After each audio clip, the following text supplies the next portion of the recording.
E aí, pessoal, beleza? Rapaziada, vamos iniciar os nossos trabalhos nessa quarta-feira falando sobre a rodada de ontem da NBA. Ontem nós tivemos uma belíssima rodada, foi uma rodada cheia de bons jogos, então tem muita coisa pra gente falar.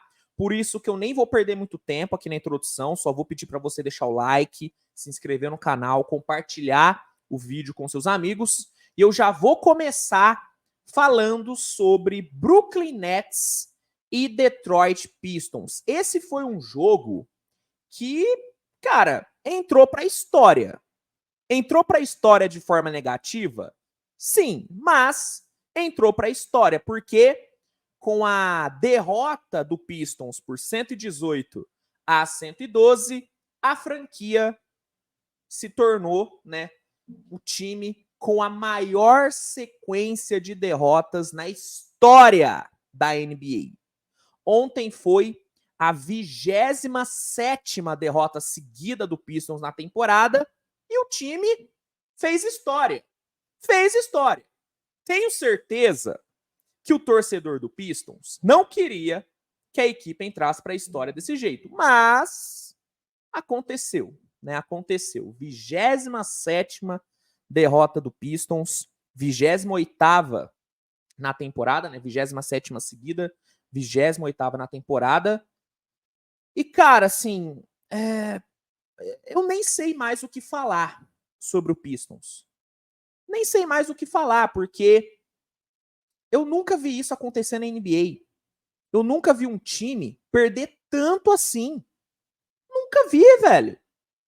E o que mais me deixou chateado ontem foi ver o Cade Cunningham fazendo de tudo para evitar essa derrota, né? Ontem ele fez de tudo para evitar esse vexame. O cara meteu 37 pontos no segundo tempo, nem descansou no segundo tempo. E não foi suficiente, cara. E não foi suficiente.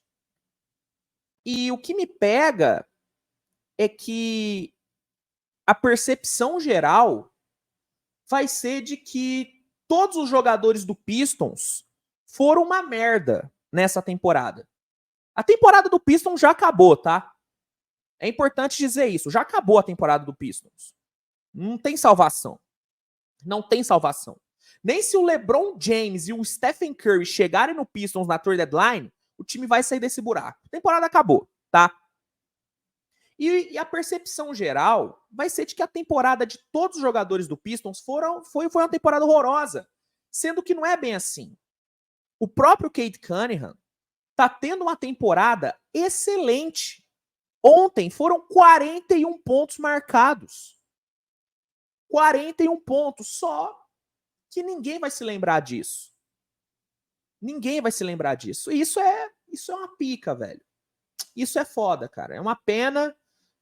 O Pistons é um time que tem jovens talentos muito bons, mas que por, sei lá, velho, uma má gestão e por um péssimo trabalho do seu treinador, Monty Williams precisa ser muito cobrado, precisa ser muito criticado, porque é impressionante como ele não consegue acertar.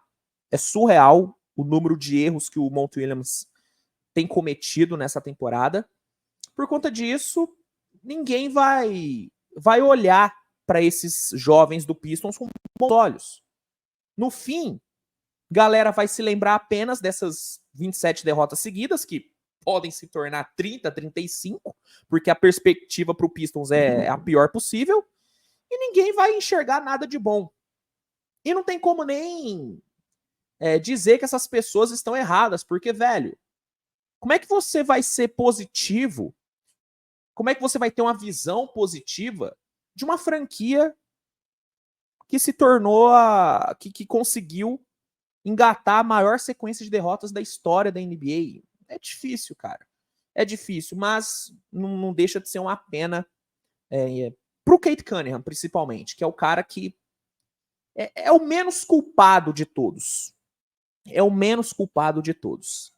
Para não deixar passar em branco, né, falar sobre o destaque do Brooklyn, porque não é só o Pistons que perdeu, o Brooklyn ganhou, né? O Brooklyn venceu 118-112, Foi a 15ª vitória do Nets. O Nets deixa de ter campanha negativa. E o grande destaque do time foi o Cam Johnson, com 24 pontos.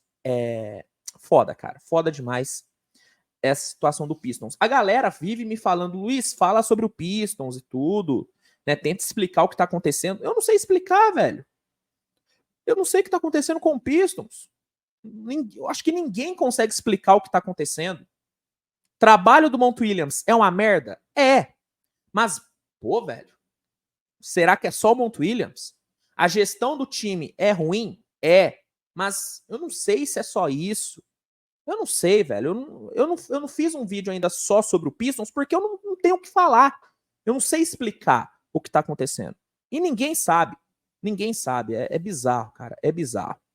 Bom, seguindo o vídeo, vamos falar agora sobre Orlando Magic e Washington Wizards. Esse jogo marcou a melhor atuação do Anthony Black na NBA, né, o novato ontem. Meteu 23 pontos, matou 4 bolas de 3, roubou 4 bolas, né, foi de longe o melhor jogo dele na NBA. E ao lado do Franz Wagner, né, ele foi... Né, os dois foram os grandes nomes da vitória do Magic por 127-119. Né? O Franz Wagner terminou a partida com 28 pontos, 8 rebotes e 9 assistências, jogou muito bem. O próprio Paulo Banchero também teve um jogo bom. E o Orlando garantiu sua 18ª vitória na temporada, campanha 18-11. E o Washington Wizards sofreu a sua 24ª derrota, campanha 5-24. 5 vitórias e 24 derrotas para o Washington Wizards, que é outro time que a temporada já acabou. A temporada do Wizards também já foi pro buraco há muito tempo. Chicago Bulls e Atlanta Hawks. Esse jogo foi uma loucura, porque nós vimos nesse jogo o André Drummond voltar no tempo. Parece que o André Drummond ontem voltou para 2016. Voltou para o seu prime. O que o cara fez ontem foi assim, foi inacreditável. Aí você me pergunta, Luiz, o que o André Drummond fez? O André Drummond ontem, ele meteu um duplo-duplo com 24 pontos e 25 rebotes. Em 2023, né, em pleno 2023, nós vimos o André Drummond meter um 20-20. Um 20-20. André Drummond. E detalhe, dos 25 rebotes que ele pegou, 10 foram ofensivos. E ele ainda teve 11 de 13 no field goal.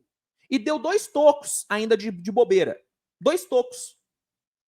Cara, assim, eu tô brincando, né, que ele voltou no tempo, voltou pro seu prime, mas eu acho que nem no seu prime o André Drummond conseguiu uma atuação dessa. Ele se tornou o primeiro jogador desde Charles Barkley a colocar esses números com 80% de field goal. Velho, inacreditável. Inacreditável. Ele de longe foi o grande nome dessa vitória do Bulls por 118-113. Foi a 14ª vitória do Bulls. O Bulls tem uma campanha de 14 vitórias e 18 derrotas. Aos poucos o time vai aí se recuperando na temporada. Tem que ver o que vai acontecer até fevereiro, né? Se o time vai fazer algumas trocas ou não. Mas, né, tá bem legal acompanhar o Bulls agora. Tá dando gosto de ver o Bulls. O Bulls finalmente tá praticando um basquete bom. E ontem, velho, quem viu o jogo, né, teve uma experiência surreal, né? Porque voltou no tempo. Realmente voltou no tempo por conta dessa questão do André Drummond. Sobre o Atlanta Hawks, mais uma derrota, 18ª derrota do Hawks na temporada. O time tem campanha negativa, 12-18. E, de novo, vimos uma atuação muito boa do Trae Young ser jogada no lixo. Ontem foram 21 pontos e 13 assistências para o Trae e não adiantou de nada. Ninguém vai se lembrar desse jogo do Trae. A galera só vai se lembrar primeiro do 20-20 do Drummond e de mais uma derrota do Atlanta Hawks que, assim, tá totalmente perdido na temporada, né? Se tem um time que não sabe para onde vai é o Atlanta Hawks. Totalmente perdido, e é uma pena, cara, porque o Trae Young tá tendo um ano muito bom, mas que pelo péssimo desempenho coletivo tá passando totalmente em branco. Tanto que tem uma quantidade enorme de pessoas que acham um absurdo o Trae Young ser cotado pro All-Star. Sendo que se o time dele tivesse uma campanha, sabe, de 50%, a campanha 15-15, igual a do Brooklyn Nets, não teriam dúvidas em relação à presença do Trae Young no All-Star, porque os números dele são fantásticos. Só que pela campanha péssima do Hawks, ninguém tá vendo o time, ninguém tá assistindo o time, e a percepção geral é de que tudo tá uma merda em Atlanta. E não é bem assim. O Trae Young não tá uma merda. O resto do time até tá, mas o Trae Young em específico não tá. Mas é foda, né? Campanha coletiva acaba moldando muito a visão das pessoas. Não tem pra onde correr. Indiana Pacers e Houston Rockets. Esse jogo foi muito bom, hein? Esse jogo foi divertido pra caramba, foi um jogo bem pegado. Foi um jogo onde no primeiro tempo os dois times passaram dos 60 pontos, cara. Os dois times passaram dos 60 pontos no primeiro tempo.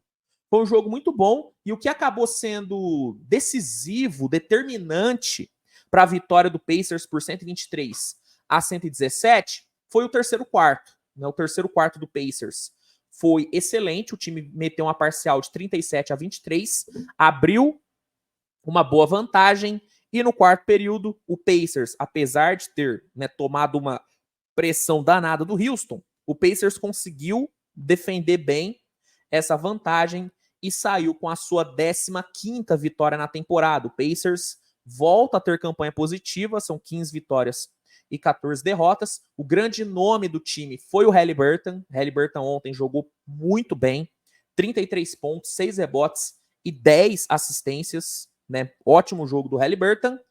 E o Pacers, finalmente, né, conseguiu uma vitória convincente.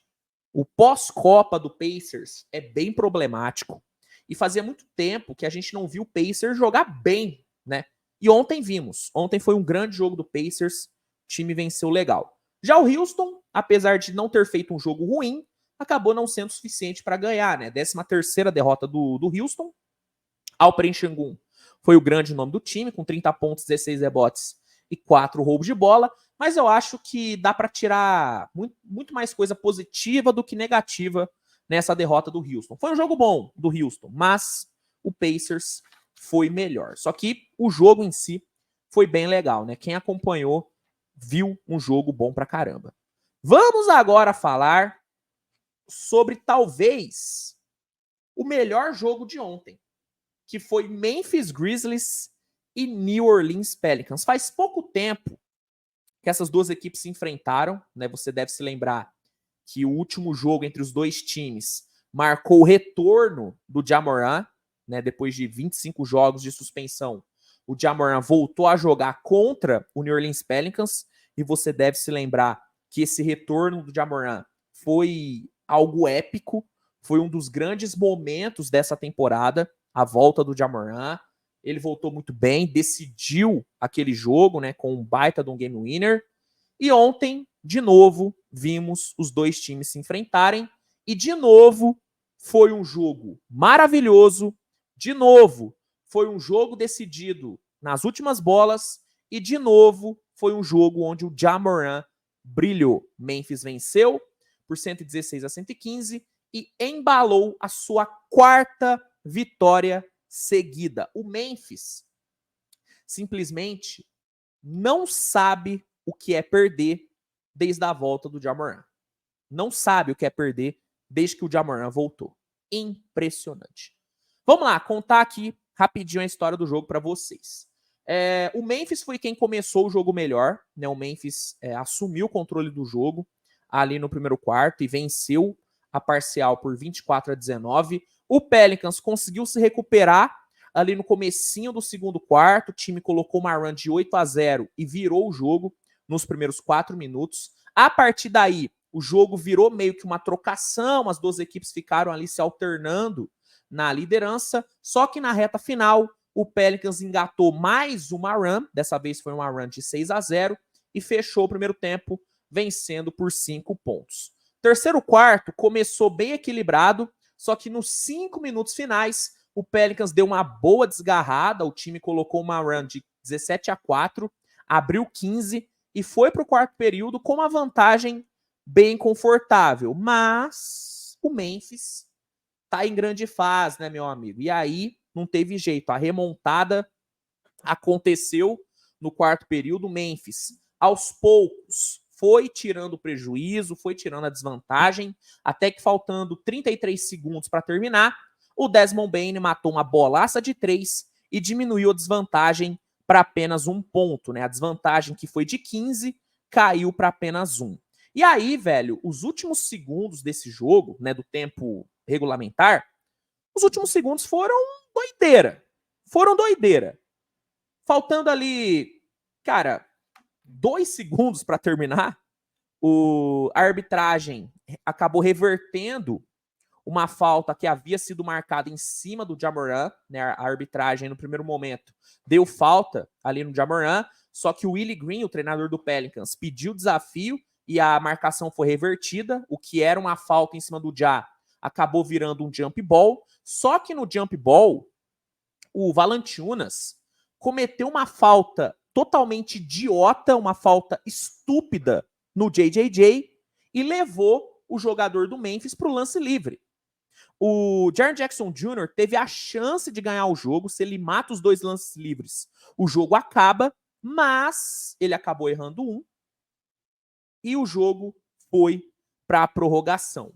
No começo da prorrogação, vimos ali, né, um equilíbrio bem grande, mas faltando ali uns 15 segundos para terminar, o Marcus Smart conectou uma belíssima ponte aérea com o Ja Morant. Inclusive, foi a volta do Marcus Smart depois de um mês parado por conta de lesão. Foi a primeira vez que o Smart e o Morant jogaram juntos. E aí, né, ele conectou uma ponte aérea linda com o Ja Morant, faltando 15 segundos, e colocou o Memphis 6 pontos na frente. O Brandon Ingram chegou a cortar para apenas uma posse com uma bola de 3, só que ali no final, o Desmond Bane não vacilou no lance livre e garantiu a 4ª vitória seguida do Memphis e a 10ª na temporada. O Memphis agora tem campanha de 10 vitórias e 19 derrotas. Já o Pelicans tem campanha de 17 vitórias e agora 14 derrotas. É importante dizer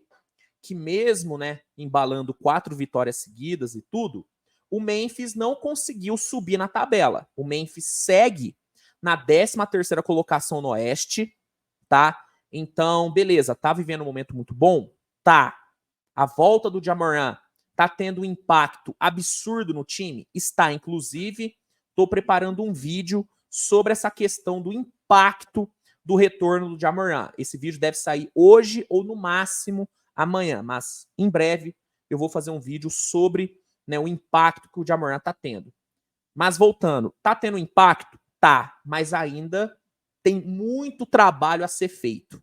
Né? O Memphis vai ter que ralar muito ainda para sair do buraco que se enfiou. Mas é inegável que a perspectiva agora é outra. Né? Eu sigo um pouquinho pessimista em relação à pós-temporada para o Memphis.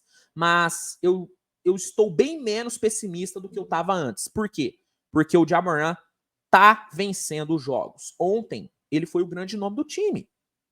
31 pontos, 7 assistências e 2 blocos para o Ja Morant. Jogou muita bola, foi o grande nome.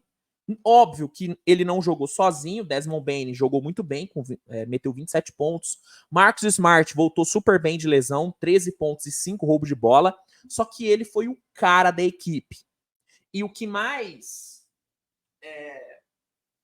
O telefone tava tocando, desligar aqui. Foi. E o que mais me impressiona nesse retorno de Ja Morant é como que o ânimo, o moral do time do Grizzlies mudou. Né? Parece que os caras do Grizzlies, eles acreditam muito mais na vitória tendo agora o Ja Morant. Então o impacto do Ja Morant não é só em quadra, não é só na questão dos números. O impacto do Ja Morant também é psicológico. também é psicológico. O moral do Memphis é outro com o Ja Morant. A confiança é outra. E esse time do Grizzlies é um time que precisa jogar com confiança. Sabe, é um time jovem, é um time elétrico, é um time muito enérgico. E times assim precisam ter confiança. Precisam ter confiança. E com o Ja Morant, a confiança tem. Sobre o Pelicans, não foi um jogo ruim do Pelicans, mas, de novo, foi um jogo onde o Pelicans poderia ter vencido, mas que por vacilos idiotas, perdeu. Velho, essa falta do Valanciunas em cima do JJJ foi coisa de maluco, velho. Desculpa, não dá pra acontecer. Foi um erro besta. O Pelicans poderia sim ter ganhado ontem, mas não ganhou. Teve coisas boas? Teve. Brandon Ingram jogou muito, 24 pontos, 4 tocos pro Brandon Ingram, jogou demais. Zion Williamson, bem, duplo-duplo de 23 pontos e 11 rebotes. Só que as cagadas mataram o Pelicans. O Pelicans precisa parar de cometer tanto erro na reta final dos jogos. O Pelicans tem fechado muito mal as partidas. Tem fechado muito mal. Isso precisa mudar. Isso precisa mudar, porque é um time que tem talento, é um time que tem um potencial muito bom, mas que, né, parece que ainda falta um pouco de maturidade para esse time. E aí passa muito pela juventude de alguns caras, passa muito pelo treinador, pelo Willie Green, passa muito por esses caras. Então, o Pelicans é um time bom, é um time muito talentoso, mas é um time que ainda precisa amadurecer em alguns aspectos. Ainda precisa amadurecer. Vamos lá! Utah Jazz e San Antonio Spurs. Utah Jazz venceu o Spurs por 130 a 118. O Spurs até fez um bom primeiro quarto, tanto que venceu por 32 a 27. Só que no restante do jogo, velho, o Jazz foi muito superior. O Jazz marcou 30 ou mais pontos em todos os outros 3 quartos e garantiu a sua 13ª vitória na temporada. E o Spurs sofreu a sua 25ª derrota. É outro time que a temporada já foi de comes e bebes também. Temporada do Spurs, assim como a temporada do Wizards, assim como a temporada do Hornets, assim como a temporada do Pistons, né? Temporada do Spurs já foi pro buraco há muito tempo. Já o Jazz está se recuperando, né? 13ª vitória, campanha 13-18. O Jazz tá aí, tá buscando a recuperação. Não sei se o Jazz quer pegar a pós-temporada, eu não sei qual que é o planejamento do Jazz. Mas o time tá aí vencendo jogos e tá melhorando sua campanha. Vamos ver o que o Jazz vai querer fazer, vamos ver como é que vai ser a trade deadline do Jazz, se ele vai trocar alguns caras ou não. Mas que o time tá melhorando, isso tá, é inegável. Destaques da vitória do Jazz: Lauri Markkanen, 31 pontos e 12 rebotes. Colin Sexton, 20 pontos e 6 assistências. E o Jordan Clarkson, saindo do banco, entregou 24 pontos, 6 rebotes e 8 assistências. Pelo lado do Spurs, vale destacar o Wembanyama, 15 pontos, 7 rebotes, 4 assistências e 5 blocos para o Wembanyama. Mais um jogo de 5 tocos para o Wemby, mas ninguém vai lembrar disso, porque o Spurs só perde. Devin Vassell, 22 pontos. E o Keldon Johnson, saindo do banco, entregou 26 pontos. Portland Trail Blazers e Sacramento Kings. Nesse jogo, velho, nós vimos um De'Aaron Fox e um Domantas Sabonis destruindo. Foi impressionante o que os dois jogaram ontem. Fox e Sabonis foram responsáveis por 97 dos 113 pontos que o Kings marcou. Fox marcou 43 e o Sabonis 34. Fora, né, as 4 assistências do Fox e as 5 do Sabonis. Os dois jogaram muito. Só que o problema foi que ninguém mais do Kings jogou. Ninguém mais do Kings jogou. Em contrapartida, o Blazers, coletivamente, foi melhor. O time teve 6 jogadores passando dos 10 pontos, 2 passaram dos 20. O banco do Blazers foi muito bem, e aí o time conseguiu vencer por 130-113. Vale destacar o ótimo jogo do Scoot Henderson, mais um bom jogo do novato, 17 pontos e 11 assistências para ele.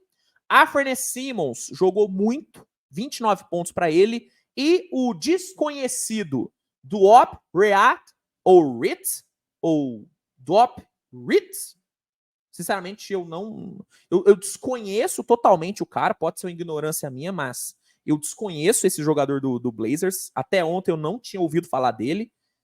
Ele meteu 25 pontos e 9 rebotes, cara. Jogou muito bem. Jogou muito bem. Né? E o Blazers garantiu sua 8ª vitória e o King sofreu sua 12ª derrota. Penúltimo jogo da rodada. Clippers e Hornets. Penúltimo jogo que eu irei falar, né? Não o penúltimo jogo que aconteceu ontem. Esse, inclusive, foi o último jogo da rodada, mas será o penúltimo que eu irei falar. Deu para entender, né? Vamos lá. Clippers e Hornets. Clippers venceu por 113-104, mas eu vou te falar uma coisa, hein? Suou sangue para ganhar do Hornets. Mesmo jogando em casa, Clippers passou um veneno danado, mas graças a um ótimo jogo do Harden e a um clutch time muito bom do Westbrook, o que o Westbrook fez ontem no clutch time foi lindo, né? Fazia muito tempo que eu não vi um clutch time tão bom assim do Russell Westbrook. No minuto final, ele marcou 2 pontos, deu 2 assistências, pegou um rebote e deu um bloco, velho. Cara, o clutch time do Westbrook ontem foi excelente. E aí, graças a esse clutch time e ao ótimo jogo do Harden, 29 pontos, 8 assistências e 6 bolas de 3, o Clippers conseguiu vencer e embalou sua 18ª vitória na temporada, campanha 18-12, e o Hornets sofreu sua 21ª derrota. Além de ter tido um clutch time muito bom, o Westbrook teve um jogo muito sólido, né? 14 pontos, 11 rebotes, 6 assistências e 63% de field goal, cara. O Westbrook ontem jogou muito bem e foi ao lado do Harden, né? Grande responsável pela vitória. E para fechar, agora sim, último jogo que eu vou falar no vídeo, Oklahoma e Minnesota Timberwolves, cara. Eu vou só passar por cima desse jogo, porque eu já publiquei a análise da partida aqui no canal. Então, se você quiser uma análise mais aprofundada, é só dar uma olhadinha no vídeo que saiu. Oklahoma ganhou por 129-106. Foi um jogo que, assim, marcou uma das grandes atuações ofensivas do Thunder na temporada. O ataque do Oklahoma ontem deu show. Deu show. O Thunder liderou de ponta a ponta. O primeiro tempo até que foi mais equilibrado. O Minnesota conseguiu ir para o intervalo perdendo por apenas 6. Só que no segundo tempo, cara, o Oklahoma deitou o bigode. No terceiro quarto, o time abriu 11. E ali no quarto período, o Oklahoma nem precisou dos titulares o tempo inteiro para ganhar, né? Faltando ali 3 minutos, o Thunder colocou as reservas em quadra, porque o jogo já estava resolvido. O Oklahoma marcou 129 pontos contra a melhor defesa da NBA. O time teve 4 jogadores passando dos 20 pontos. O time teve 18 bolas de 3 convertidas com 46,2% de aproveitamento. 35 assistências distribuídas. Velho, foi um jogo espetacular do Thunder. O Shai foi o grande destaque individual com 34 pontos e 9 assistências. Só que Jalen Williams, Logan Dort, Chet Holmgren jogaram super bem. Então, cara, foi uma das melhores atuações do Thunder na temporada, velho. Uma das melhores. 19ª vitória do Thunder e 7ª derrota do Minnesota, que segue líder do Oeste, 22 vitórias e 7 derrotas. Mas ontem tomou um atropelozinho do Thunder. Tomou um atropelozinho, né? Ontem o Thunder dominou. Se quiser uma análise mais aprofundada, dá uma olhadinha no vídeo que saiu. Gente, é isso, tá? Vou encerrar aqui o vídeo, espero que você tenha gostado. Não se esqueça de avaliar com seu like, não se esqueça de se inscrever se não for inscrito. Compartilha com a galera, né, para dar uma divulgada aí no projeto. Dá uma olhadinha no primeiro comentário fixado, porque vai ter um link que vai te oferecer o NBA League Pass com desconto, período de teste grátis. O League Pass é a melhor plataforma de streaming de jogos da liga, então você que não tem, vale a pena assinar. E usando o link que está no comentário fixado, você consegue, além de um desconto, um período de 7 dias grátis para testar. Então, fica aí a dica. E é isso. Nos vemos mais tarde com mais conteúdo. Grande abraço e tchau, tchau, turma!